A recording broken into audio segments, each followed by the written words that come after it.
Welcome, folks. Another edition of Southwick Stories.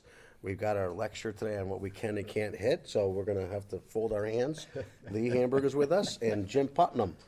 As you know, Jim Putnam is my sidekick, and we were very fortunate to get Lee Hamberg to stop in today. How are you today, sir? Terrible, awful. You don't want to hear about it, Joe. I don't listen anyways, Lee. I thought so. I'm fine, thank you. Wonderful. Jim's got a million questions for you. I'm sure he does. I have some for him, but he won't want to answer them. I always enjoy running into Lee at the Historical Society or various town meetings because I've always got a question for him about Southwick history. I'm kind of learning by the drip method. And every time I see him, and it's gotten to be kind of a routine, it's like, Lee, how come this? And he'll say, well, Jim, do you want the long or the short version? And I'll say, well, right now the short version. Wonderful. But seriously, it's a wonderful opportunity to have Lee here to chat with us. We're going to try to, he's got so much knowledge of Southwick history. We're going to try to focus it in a little bit and hope that he'll come back and see us another time and talk about some more things. First of all, congratulations. Lee is I believe it was the 2022 version of the Robert Miller Public Service Award that the VFW gives out every year. And it was given to him in appreciation for everything he's done, not to just explain and write about various aspects of Southwick history, but to research them and kind of sometimes separate, legend from reality. And sometimes it's been an interesting journey because sometimes we find out that some stuff that our elders told us wasn't, quite accurate. But anyway, we'll get into that. So welcome, Lee. You've been at Southwick history for a long time, and you grew up here in Southwick and on Mort Vining Road, as I recall. But do you remember when you first became interested in local history and how? And was there a by golly moment, or did it just kind of happen bit by bit? I would say that I was interested in history when I was still in my mother's womb, probably. Very early on, I was interested in the area. I was interested in a number of different people in my lives, and also, as a kid, I was kind of interested in doing art. So I was drawing and painting when I was in, before I even got into school. Oh. And I remember visiting my great aunt, Aunt Anna Sloan on my mother's side, up in North Conway, New Hampshire. And that was when it was a sleepy little town. There was no traffic there at all. And I could go from her second floor apartment in an older home, walk down the street, and be at a little, I'll say, traffic island, a little grass and a telephone pole, and look one way and see a covered bridge on the Saco River, and look the other way and see another covered bridge on the Passaconaway River. And I started drawing covered bridges and then doing a little bit of New England scenery. And lo and behold, that kind of got me hooked there. Later on, I was, of course, rummaging through the attic, as kids often do, sure, where all the excess items of the family get stowed. Some things never change, Joe. Yeah. It doesn't matter what family you have, it seems. Yep, you're absolutely right. That or the cellar, take your choice. And there was my mother's, I'll say, World War II ditty bag. Little, olive drab, looked like a gym bag of sorts. And she'd served as a member of the Women's Auxiliary Corps during World War II, as well as her sister, my aunt. And in it were stuffed all the old-time family photos from her side of the family. And so I took that bag one day and brought it downstairs when my great aunt was visiting from New Hampshire. And, you know, my aunt sat here and I sat here and my mother sat, you know, one place or another. And I basically took the photos one at a time and said, "Who's this, Aunt Anna?" And handed it to my mother, and she'd write down the wow. name. Roughly how old were you, Lee? I'm just thinking, you know. 6? I might have been 10, Yeah. 12 So you years were old. already off and running. Yeah. Oh, yeah. Oh, Wow. absolutely. Wow. How much more history would we have captured if all of us had started asking those kinds of questions when we were 10 with the people that actually remember what those pictures are all about? I don't know. There'd certainly be a great deal more than Yeah. there is Wow. now. I also remember at one point in time, I don't know whether it was a Sunday afternoon trip or whether it was a quote vacation with my family. For some reason, my folks stopped at an antique shop. And it must have been because of the location. It was Lafayette's Barn, I remember. My father must have been intrigued by the idea of a barn being an antique shop. And we all went in. And, you know, I can remember that. And there was only one item that I was really interested in. And that was an old-time hatchet. Now, Do you still have it? no. No. No. Oh, darn. Do you think my mom or dad were going to pay you for a their son to have a hatchet? Never mind an antique hatchet. Of course not. And so you've kept that, you know, childhood issue with you into your. So I go to every antique shop I can because I didn't get my hatchet. But you know, I also, as a kid, probably about age 10, I'm guessing, was with a friend and you know, some of his family.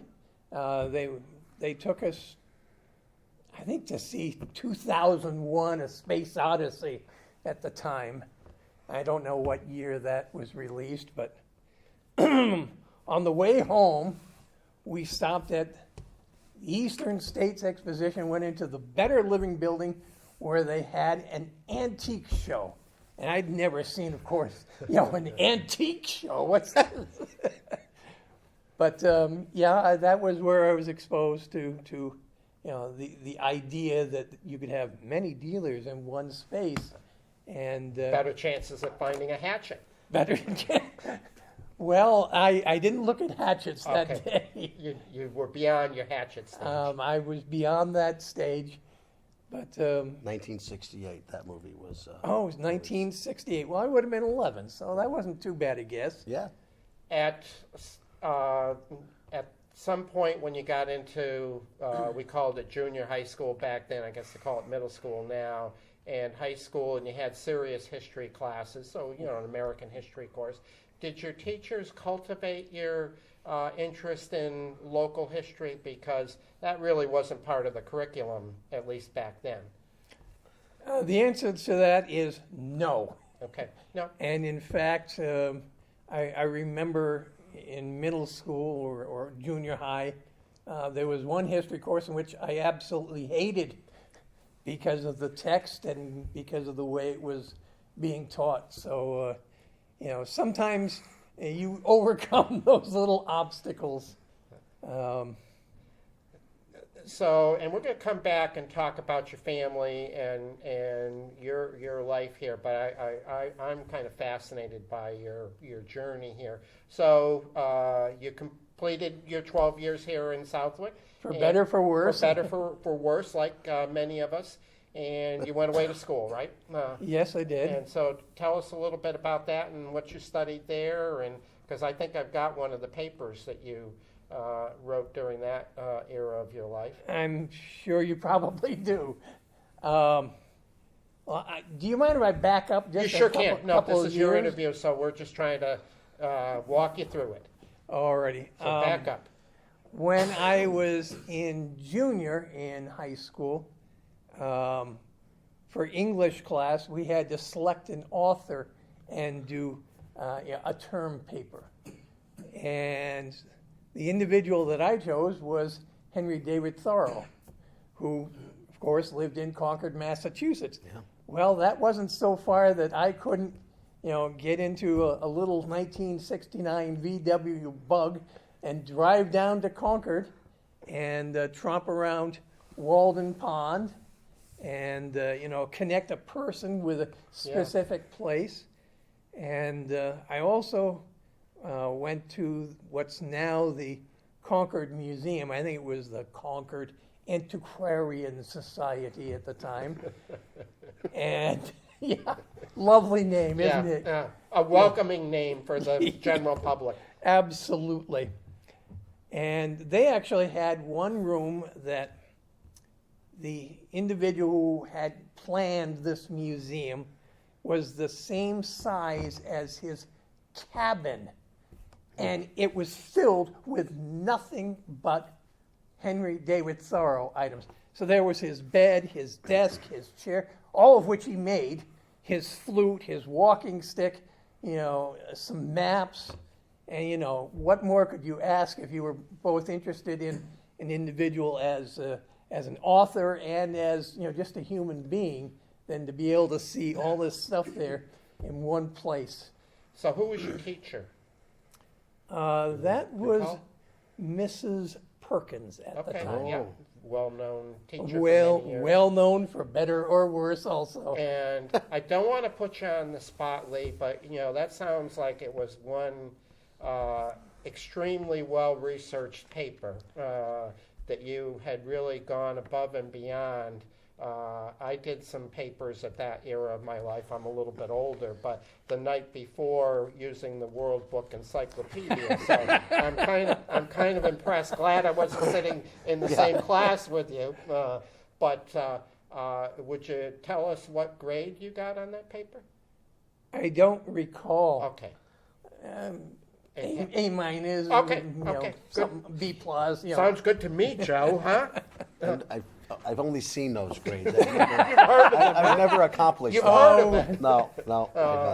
But I've seen pictures. well, kudos to Mrs. Perkins for cultivating you a little bit and encouraging you to go with something that you really were enjoyed, were fascinated by. In fact, before I left Concord, I had, I'll say, a high point, and that was I went to the Concord, I believe it was the Concord Athenaeum, their public library, but they have one section there that is filled with authors' nooks.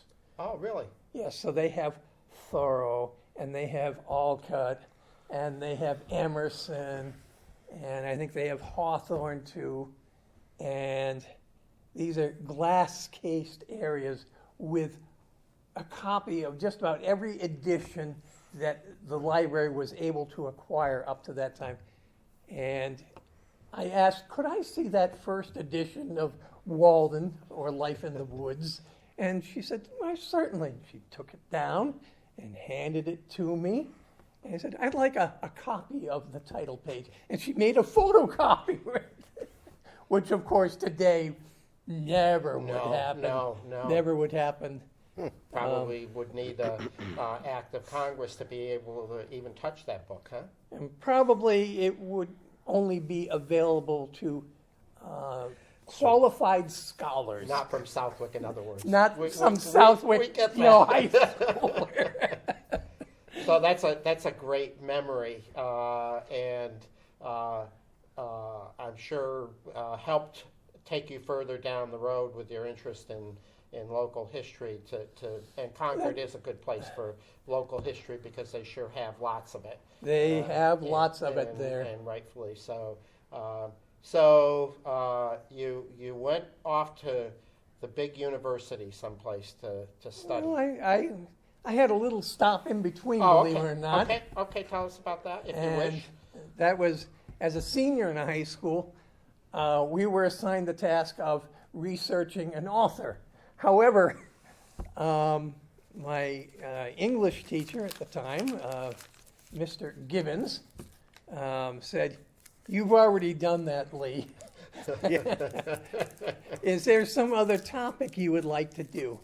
And I said, "Yes, I would like to research the so-called Monk's Hut off of Honey Pot Road." And so I literally photographed it and mapped it. And then I went to different sites, tracked down different articles on both that and others that are, somewhat similar to it, and visited them in, Leverett, Shutesbury. I went to Montague, Upton, Mass, Okay. New Salem, North Salem, New Hampshire, Okay. and looked at other similar items, and then wrote a term paper on it. And I would say at that point in time, I was pretty well entrenched in history, and So our listeners are going to want to know what's the Monk's Hut. Take us down that road for just a couple of minutes. if I dare, it is a stone underground hut that was used. We really don't know its actual age, who constructed it, exactly when.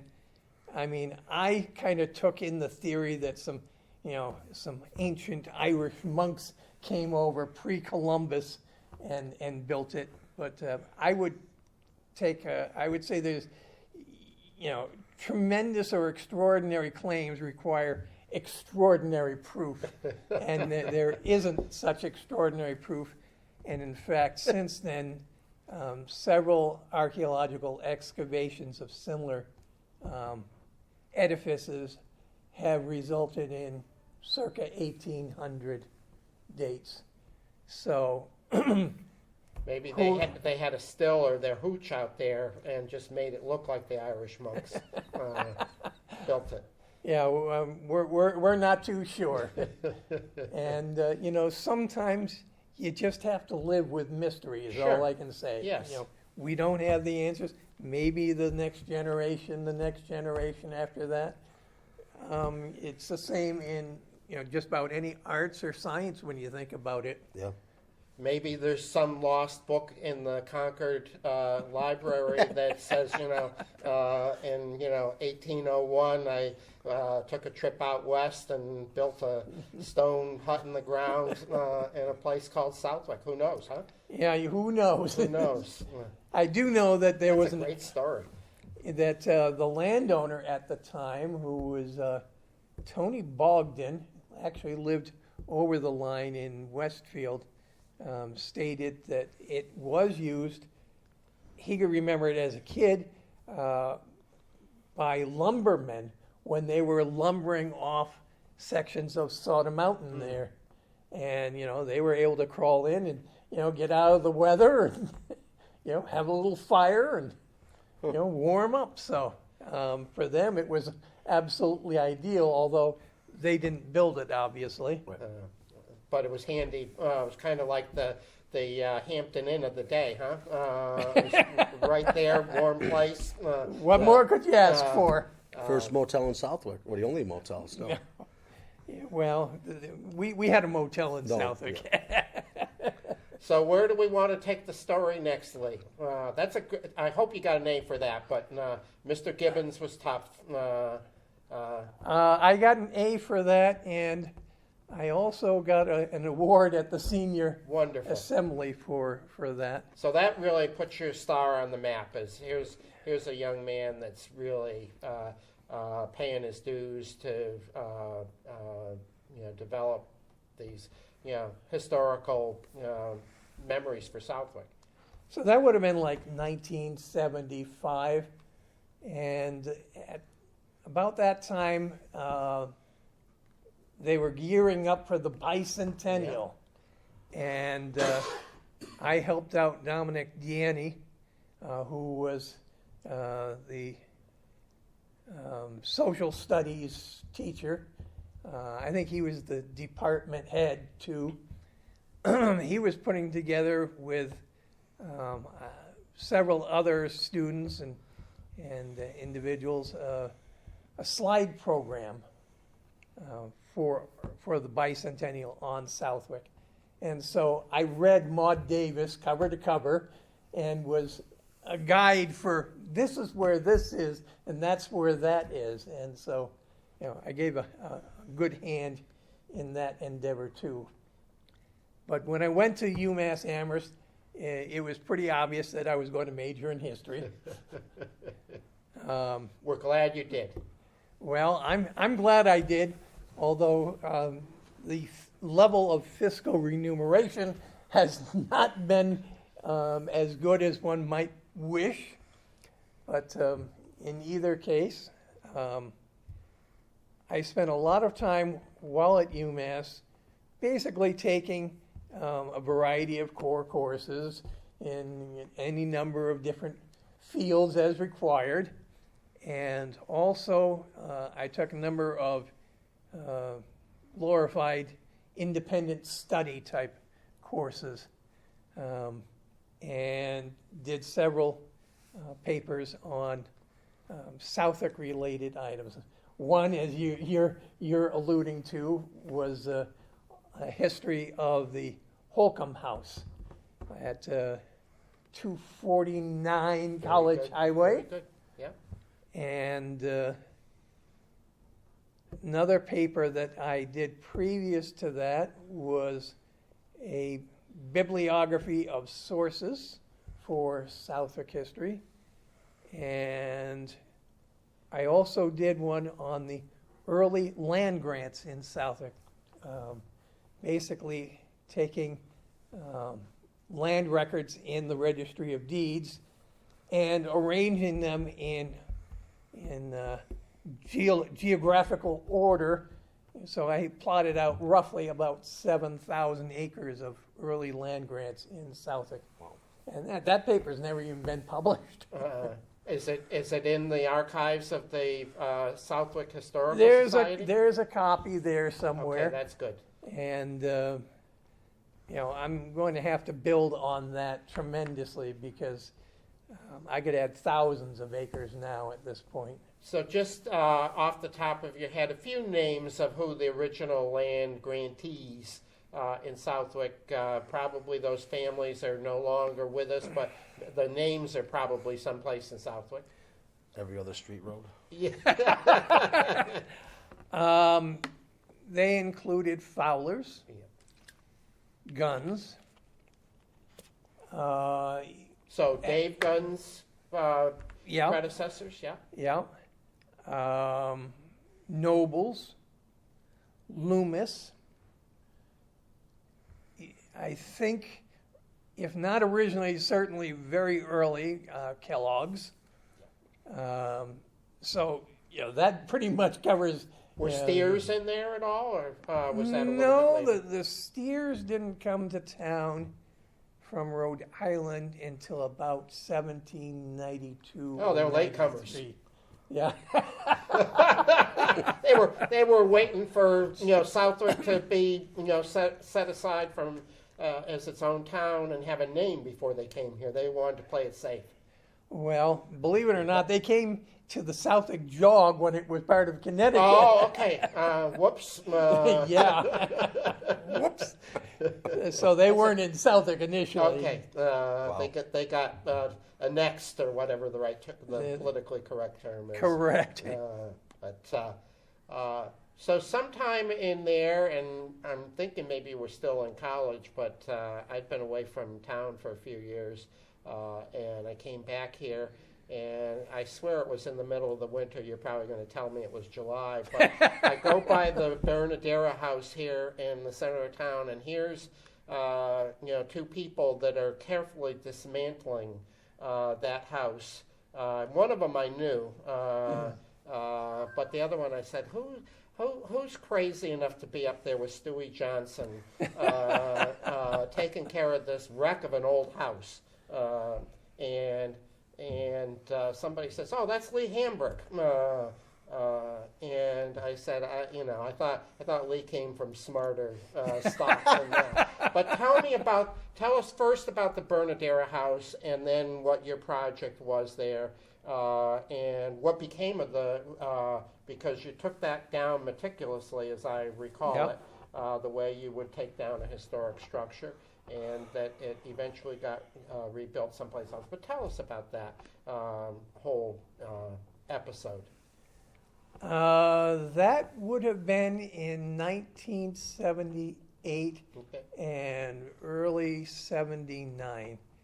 And I basically did it as a senior project in college. Okay.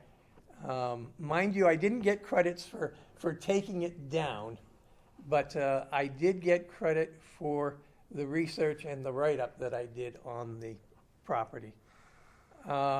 In the summer of 1974, it was made known that the house was going to be demolished.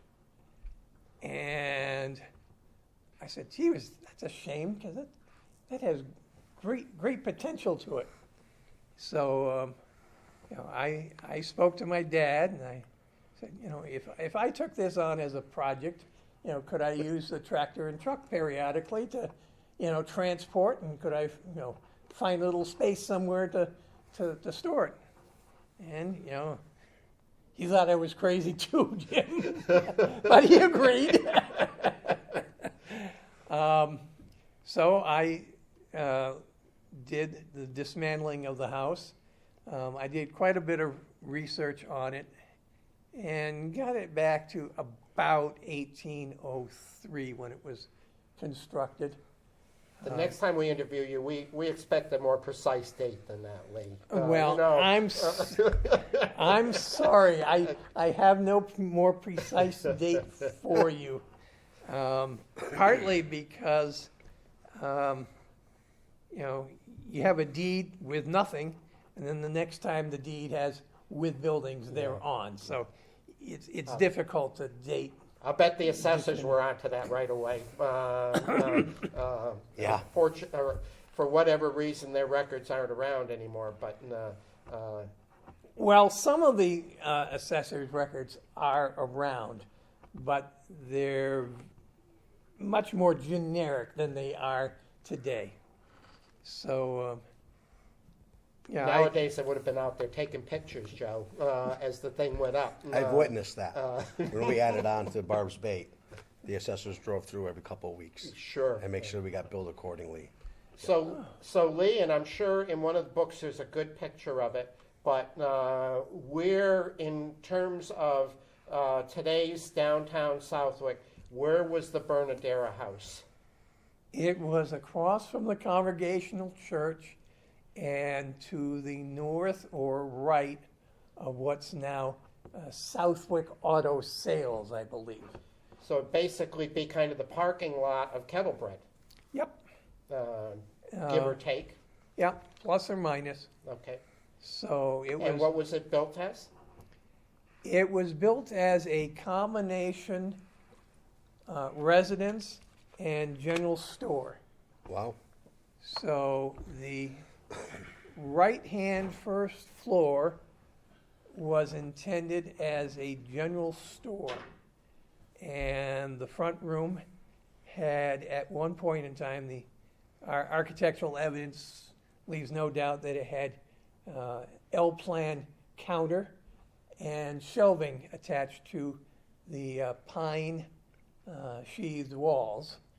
So you could see exactly where all the shelves and counter and the height was and everything else. It also had two front doors. So the left front door went to the residence and the right door went to the general store. And to the right of the general store door was at one point in time a large display window.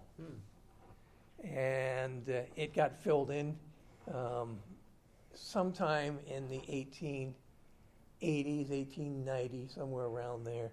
So any photos we have don't show it with the display window.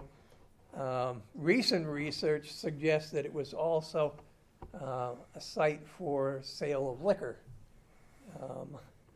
I've been putting together a list of all the tavern licenses or inn holders and retail liquor sales in Southwick, and this is no lie, there were dozens. Our forebears started it all, Joe. I think there's 36 now. I wouldn't up- be surprised it's up if there there, was, yeah. 3 dozen. Yeah. But I can tell you that, population-wise, with only about 1,000 people, that, Well served. Well served. no one had to travel too far in order to get a little bit of liquid refreshment.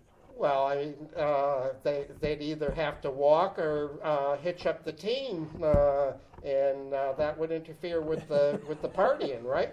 Absolutely. Cut back on Absolutely. the party time.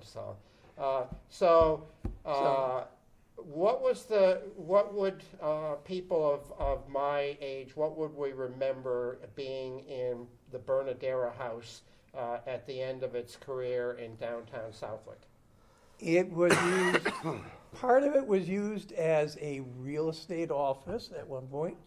It was used as Lillian's House of Beauty. There was a back room in which there was an outdoor sign that said, I think Elm Auto School, if I'm Okay, not wow. mistaken. I think that's right. Mind you, they never ever met there. They just used it as an address for the school. They used to. I went to Elm Auto School up on Meadow Street in I Westfield, did too. and probably all of us did.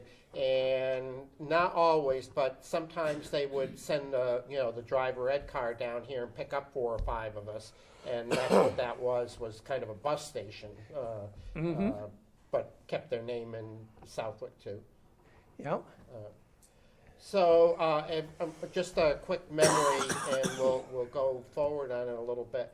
But I think the Republican Town Committee used to use one of those offices every time there was an election. I remember one of the seeing political signs, and it may have been when it was unoccupied by one of the. I wouldn't be surprised at that. Do I have any record of it that I'm aware of? No, but that doesn't mean Yeah, it I'm just didn't saying I happen. remember that Absolutely. for what it's worth. But so when you dismantled that building, and that's a very intricate process if you want to be able to restore it someday. What kind of shape did you find that 1803 construction, or whatever year you told me? What kind of shape was it in 1978 when you took it down?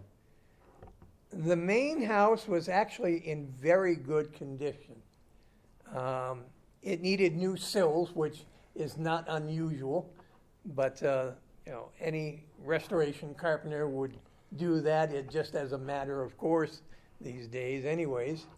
And the rear wing had a fairly good wing section and a not so good section, because the building had evolved into 3 different pieces over time, and the last addition hadn't been maintained terribly well. But the building had been de facto abandoned for several years, and it was last used as, I think, a spook house by the Southwick youth center. So there were wires running everywhere, low voltage wires and flashlight bulbs and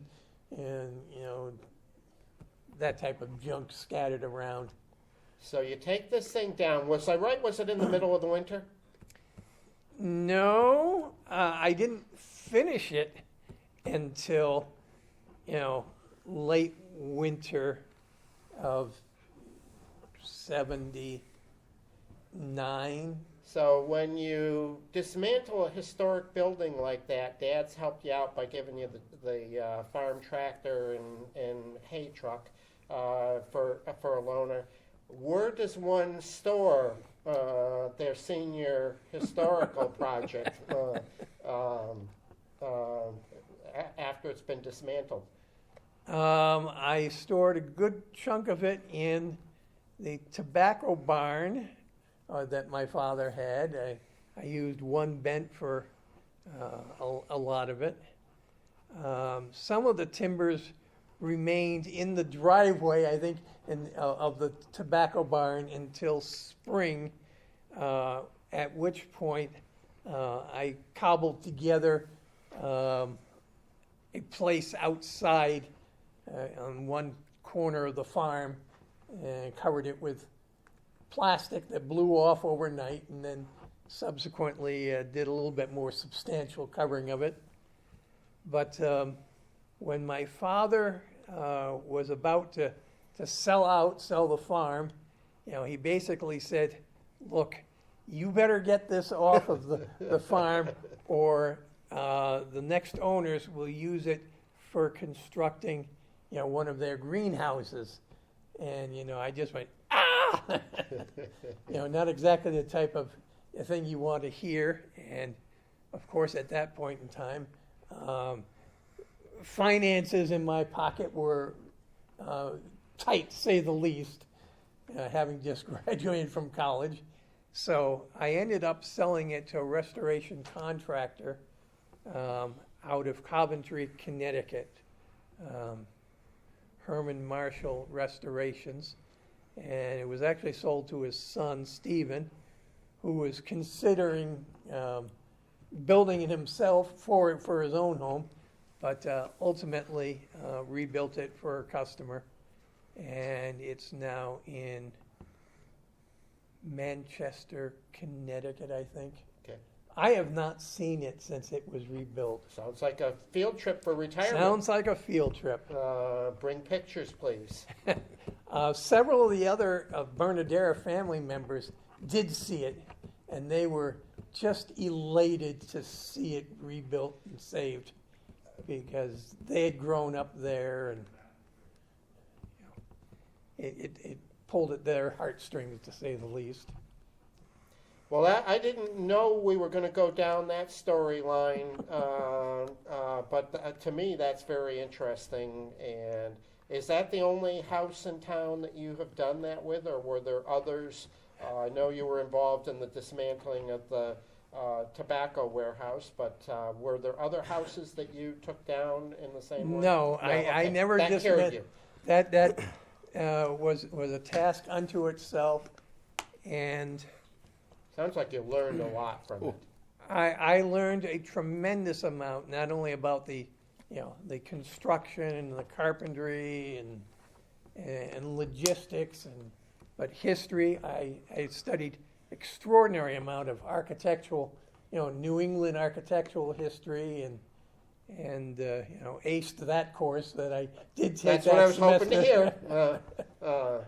So that was kind of your senior honors project. They might not have called Yes. it that, but that's, I think, what they would De call facto nowadays. it was. Sure. That's a great story. I do recall seeing you up there, and somebody said, "Oh, that's Lee Hamberg. He loves Southwick history." Without Stu Johnson and a couple of other friends that gave of their time and talent, it never would have been pulled off.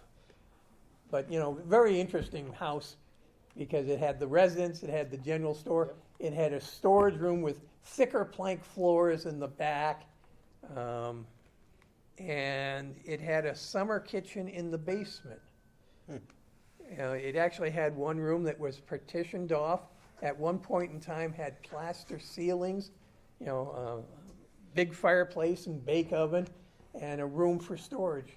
Just for the sake of those who might watch this conversation, what's a summer kitchen? Well, in this case, the summer kitchen was simply a location located in the cellar where it wouldn't be so bloody hot. Okay. Because if you were baking or cooking, in the middle of July or August, having to heat up with a fireplace and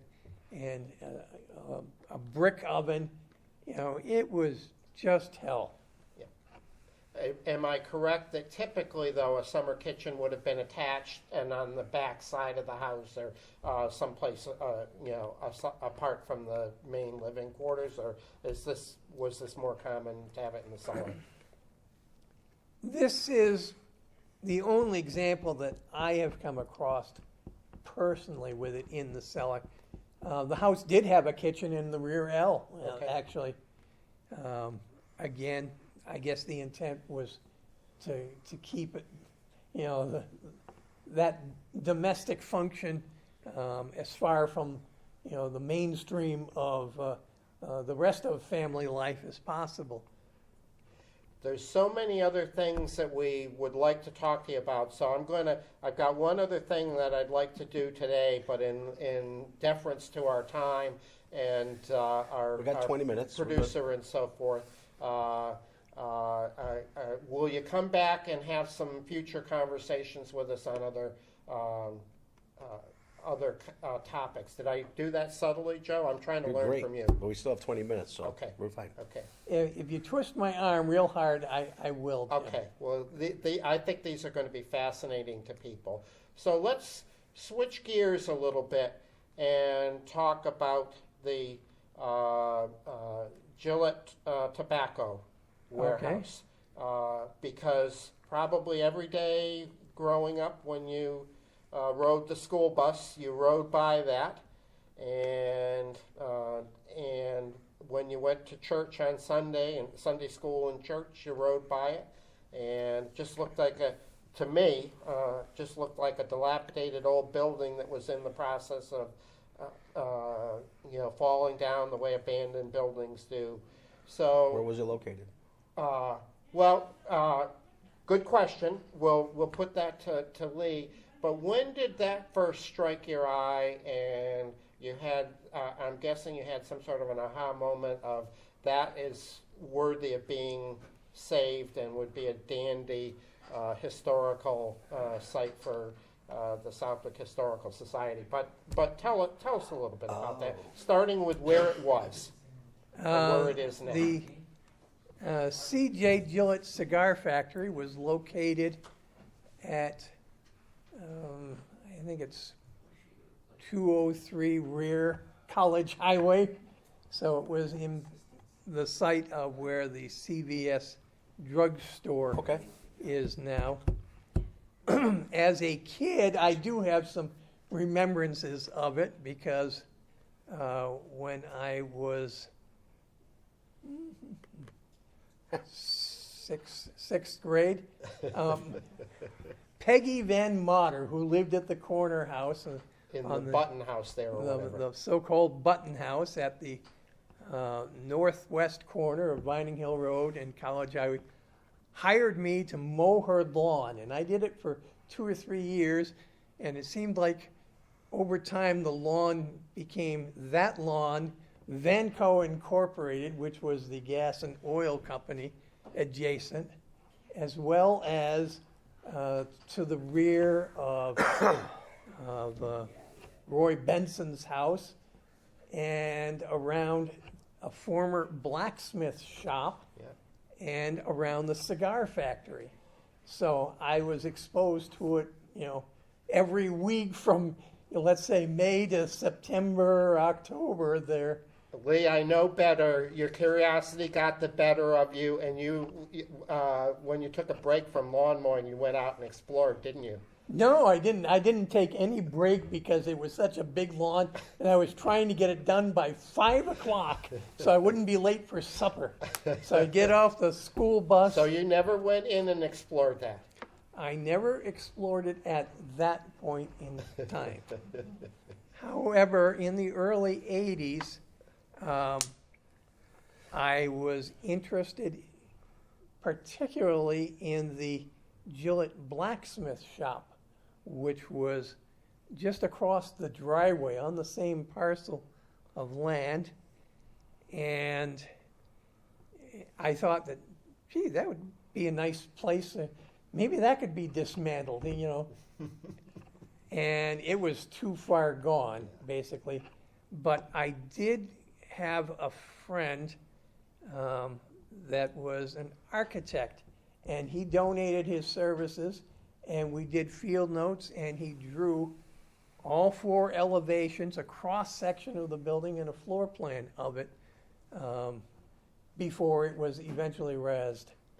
So that was a blessing. But while doing that, we also, the 2 of us, went into the Gillette cigar factory and went through all 4 floors of that. The architect was more interested in that than the blacksmith shop, and I was more interested in the blacksmith shop at that point in time than the cigar factory. The real mover and shaker for the cigar factory preservation initially was Barbara McEwen of the Southwick Historical Commission. And that would have been about 2008 or so. And she thought that it needed to be preserved and that, you know, the historical museum could, society could get it and move it as a unit down to the Morehouse property. So that's how that eventually evolved. And just to connect the dots, and Lee has said this, but now that is just one of the historical gems in the town of Southwick as far as I'm concerned.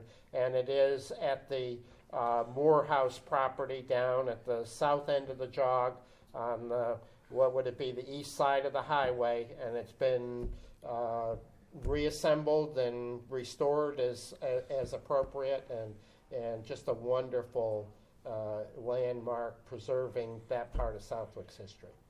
I think that it's important that it got saved because it is one of the last timber frame cigar factories in the valley.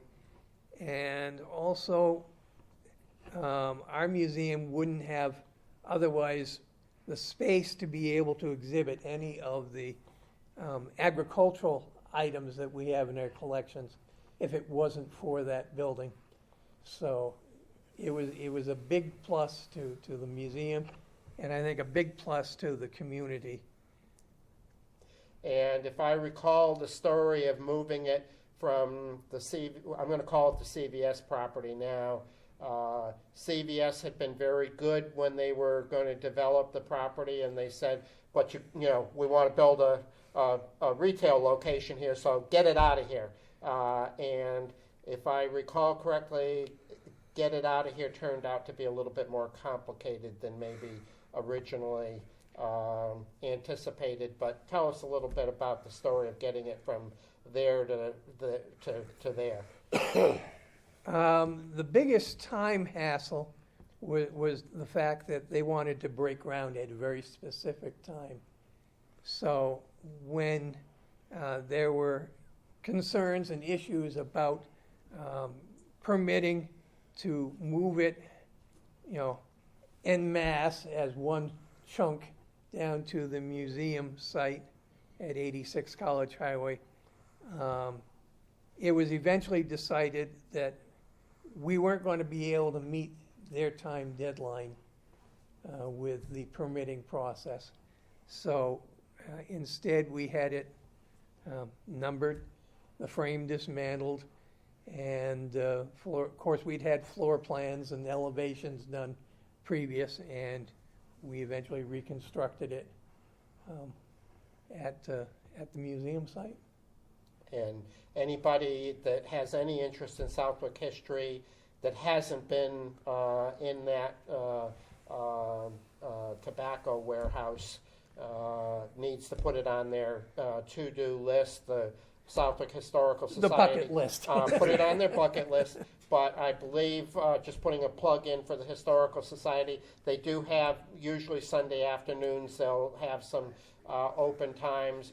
But I think for most people, if you contact them in advance, that doesn't mean half an hour in advance, but a week or so in advance, a lot of times they will schedule a tour with one of Absolutely. the volunteers. So just a little plug for them. But it is fascinating, and I love it because what looked like just an abandoned old barn as we were growing up. And you were better behaved than me, Lee, but I don't know but about that. we snuck in there and looked around, but we had no idea of the historical significance of it. But to see that come back to life in as a really in a new purpose that will help future generations understand that time and Southwick history is kind of neat. So Joe's given me about another 15 minutes. So let's retrace here and start back with. I referred to early on where you grew up, but you grew up on a farm in a special spot in Southwick. So take us back to where you started life in this town. Well, I grew up on a dairy farm at 68 Morton Vining Road here in Southwick. It was both a physically demanding at times and idyllic setting, you might say. There were chores that had to be done, and they were done. That's all there was to it. If I recall correctly, you were the only son in your I was generation. the only son. I had, and still do have, a younger sister and an older sister, but they had very little to do with farm chores other than occasionally for haying and maybe for whitewashing the barn, which was an annual endeavor. And just because I think it is significant to the story of Southwick, but in about as far down into the jog and west in the jog as you can possibly get. You're within a quarter of a mile of the half a mile of the corner down there? I'm guessing, say, about half a mile or Yeah, so. okay. You could ride your bike down very, very easily. It was easier to get to, the Granby Elementary School than it was to the Southwick by a long shot. So how long had that been in the Hamberg family? Because your dad was not the first generation to operate that farm, if I recall correctly. No, he wasn't. My grandfather purchased the farm in 1920. So, I was the third generation to live on it. He bought it from I believe one of his uncles, if I'm not mistaken, through his mother's side of the family. And the farmhouse at 72 Mort Vining Road was actually the second house on the site. His uncle had built that one there back around 1906. And while they were building this house, the daughters lived in the milk house that Wow. was on the site. So that was an interesting little anecdote. And fortunately, I'd interviewed my grandfather at one for point, and my grandmother, and they had identified one half-frame real photo postcard that showed the original house on the site. So you lived in a modern house, huh? Well, I didn't live in that house. Yeah. My parents had lived initially on the second floor of the farmhouse, but you probably heard of the in-law friction that can occur. Very common in farm families. Very, very common. And early on, they decided that they wanted to have their own home. And so they bought a lot from my grandfather, started building in 1956, and moved into what's now 68 Mort Vining Road. Okay. 10 days before I was born. Good timing. Good timing. Just in time. So nowadays we would call your dad a part-time farmer because he held a significant position with the town of Southwick back then. We'll come back to that. But tell us a little bit about his farming operation. So typically, how many cows was he milking every day? And I know that it ebbs and flows depending on where they Yeah. are. But how many cows would he be milking? He typically milked approximately 25 to 30 Holsteins. The herd average was around 50 to, I think, as high as 55 when you include the dry cows, Yep. the heifers, the heifers young and, stock. Bred heifers, yeah. And he owned a total of 52 acres. There was, I believe, about 35 or so acres on the main farm. And then up the road at the northeast corner of Mort Vining and Nicholson Hill Road, he owned another 17 acres where he grew crops. He also rented other farmland from Walter D. Anderson off of Vining Hill Road. He rented land from Clarence and Alney Calhoun at 74 Mort Vining Road. So this land that he was renting and so forth, what was he growing on that ground? Primarily corn and hay. It was all just crops for feeding the dairy cattle. Had they grown tobacco at one time in their career, and when do you think, about when, probably you were a very small child, when they stopped growing, and it would have been outdoor tobacco, not shade, but because they were in the tobacco business at some point. Every farmer grew a few acres of broadleaf tobacco in Southwick, just about, very, very few exceptions to that. And he grew a few acres. My grandfather had primarily on the Nicholson Hill lot where there was a tobacco barn. Yep. That my great-grandfather had built for him back in the early 1900s. And it was only a few acres, but I think they stopped growing tobacco, I want to say, about 1953 or so. That's very typical of when the small growers got out. So that There was no money in broadleaf, or not the Not type like of it- money that you needed for a cash crop. So to maybe kind of wind up this part of it, I've got one other quick question. Then we'll go to kind of the wind up, and I'll hand it back to Joe. But who did your dad sell his milk to? Which dairy did it go to? He sold it to Pioneer Dairy. Yeah. And just about everyone in the region at some point in time sold it to Pioneer Dairy. However, it wasn't necessarily a straight line because there were various cooperatives. Yankee Milk was one, co-op. There was another one And the out of West MPA before that, Springfield. yep. Yeah. And so, although the milk ended up at Pioneer Dairy, they weren't necessarily writing the check. So to wrap up today, because I think people are fascinated by it, but so you were a farm kid, and you've already indicated that came with expectations from a relatively early age. So walk us through a typical day in your life during the school year, and then I'm going to ask you the same question, a typical day in your life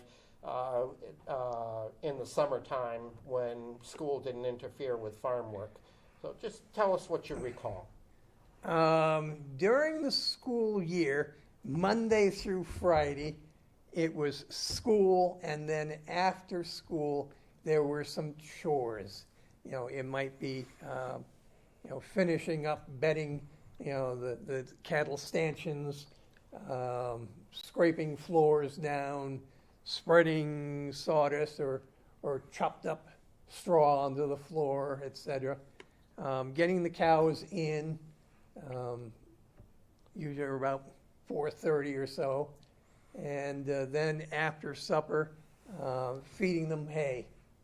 So, that was the typical Monday through Friday. And did you have specific assignments, or was that a day-by-day thing? Were there things like, Lee, this is what you're going to do every day? It was known from, from the beginning that this was what you were going to do. Yes. And, there could have been some additional tasks assigned as necessary. And, on weekends, you might have additional work that would be done. In the workplace, we always call that other duties as assigned, and I always got a kick out of that terminology because our dads had invented that a long time ago. They just didn't call it that. No. Yeah, there was no fine print in my contract. Right. So now in the summertime, what's going on? Playing in the meadows and throwing stones in the brook and all that kind of Oh, stuff? absolutely, Jim. Except during mornings. Basically, I had to get up and pitch silage out of the silo. We did have some silage unloaders eventually that made the task a whole lot easier, but for a good chunk of the time, it was pitching the silage and then feeding the cows the silage, by wheelbarrow into the mangers. Breakfast, and then Oh, you had to work before breakfast? yes, work before breakfast, Jim, and then breakfast, and then letting the cows out, and then cleaning the gutters was the next task, and I can remember I shoveled the gutters for roughly 35, cows and calves, 5 to 7 days a week for 3 summers, and at the end of that, I was given my first bicycle. I didn't say that the pay was going to be great, right? Oh, the pay was minuscule, to say the least. But that was typical. Plus, then later in the afternoon, get the cows in, then after supper, feed them hay. Generally, the afternoons were open with the exception of when there was haying. Yes. So finish up on what went on with all of that. So I bet your dad watched John Quill every night to see what the weather was bringing us during hay season. Watching the weather was very important for haying because from the time you cut the hay to the time you bring in the hay, it requires pretty much 3 days with no rain.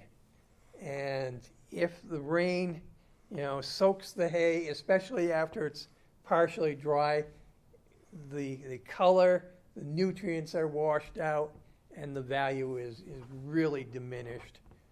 If you cut the hay and it rains immediately for a short period of time while it's still green, it doesn't have as great an impact. But So it was an all hands on deck to get that hay cut,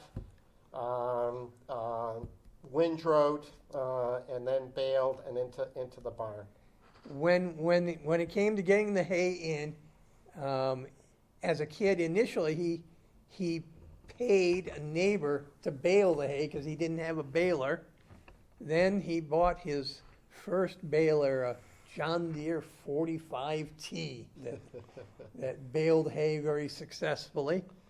But he never ever bought a tractor big enough to do the baling and have a thrower and a wagon behind it. So as long as he had kids, you just pick up the bales of hay and load the truck and stack it, and then you drive it to the barn, then you unload it, and, you know, keep on going. Yep. Yep, conveyor up into the haymow probably. Conveyor up into the haymow. Eventually, he had a conveyor going along the top of the haymow with a diverter, so that you know, made it a little bit simpler, a little bit more direct, but that didn't diminish the component of manual labor. Was it a little bit warm up there in the haymow during the summertime, Lee?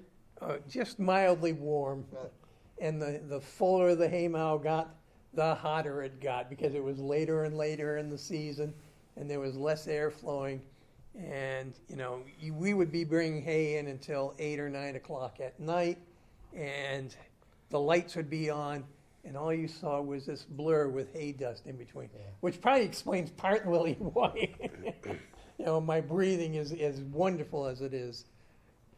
Well, Joe, done? I hate to Yep. end this, but it's probably the right time. Lee, is. thank you so much. You're welcome. A Glad lot you're of back. great stories, and I For hope- better, for worse. It's always no, for it's better. always fun. Yeah, definitely is. Oh, we have a live audience Oh, now, look Joe. at that. It's the Muppets. All right, folks.